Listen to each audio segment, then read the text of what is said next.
السلام علیکم ورحمۃ اللہ وبرکاتہ۔ بسم اللہ الرحمن الرحیم، نحمده ونصلی علی رسوله الکریم، اما بعد، قال اللہ تبارک وتعالی فی کلامہ المجید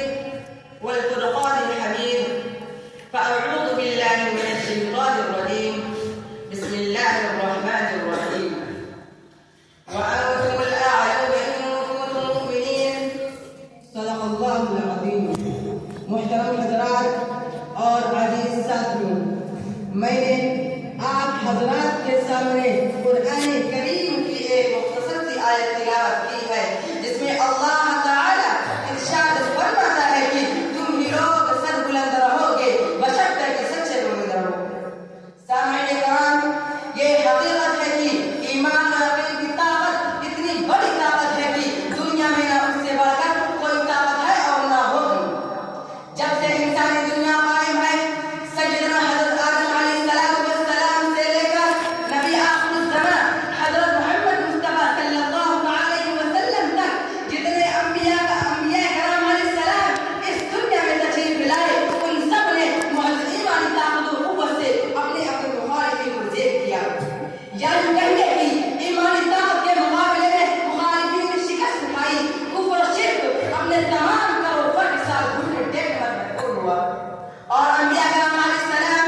اپنے ایمان عقیدے کی بدولت غالب رہے۔ انبیاء کرام علیہ السلام کے ساتھ ان کی قوموں نے کیا کچھ نہیں کیا۔ قرآن کریم کا بیان ہے کہ کوئی ایسا نبی نہیں ہوا جس کی مخالفت نہ کی گئی ہو، اس کا تمسخر و مذاق نہ اڑایا گیا ہو، کسی پر اس قدر پتھر پھینکے گئے ہیں کہ ان پتھروں میں ڈھکے ہو، کسی کو آگ سے چیر کر دو ٹکڑا کیا گیا، کسی کو آگ میں ڈالا گیا، کسی کو لوہے کا کنگا کر کے جسم کا گوشت نوچ لیا گیا، کسی کو سولی پر چڑھایا گیا، کسی کو بادشاہ اور ریاست کا لاچی کہا گیا، کسی کو قتل کی دھمکی دی گئی، کسی کو جھوٹا اور فسادی کہا گیا، کسی کو جادوگر کا جھوٹ اور پاگل کہا گیا۔ غرض ایک دو طریقوں سے نہیں بلکہ انگنت طریقوں سے اللہ کے ان برگزیدہ بندوں کی مخالفت کی گئی اور انہیں کو ہر طریقے سے ستایا گیا اور ان کی دعوت کو ناکام بنانے کی ہر ممکن کی کوشش کی گئی۔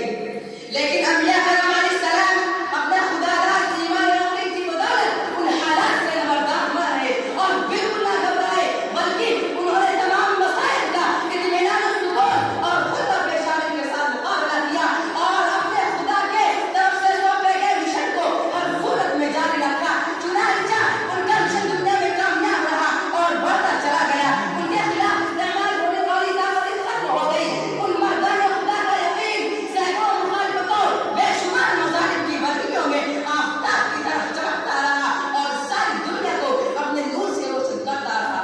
دوستو، انبیاء کرام علیہ السلام جو کہ اللہ تعالیٰ کے اولو العزم محبوب برگزیدہ بندے ہیں، ان سے آگے بڑھے اور ان کی بات کی تاریخ اٹھا کر دیکھی تو آپ کو ہر زمانے میں ایسے مردان خدا ملیں گے جن کا ایمان اور عقیدے کی بدولت نمایاں کامیابی حاصل کی۔ میں آپ کو سیدنا حضرت ابو بکر صدیق رضی اللہ تعالی عنہ کا واقعہ سناتا ہوں کہ جناب نبی کریم صلی اللہ علیہ وسلم نے اپنے وصال سے چند روز پہلے سیدنا حضرت اسامہ رضی اللہ تعالی عنہ کو سردار لشکر بنا کر روانگی کا حکم فرمایا۔ ابھی لشکر نے کوچ کر شہر کے باہر ہی پڑاؤ ڈالا تھا کہ ادھر سرکار دو عالم صلی اللہ علیہ وسلم مرض المخاطر میں مبتلا ہو گئے۔ سردار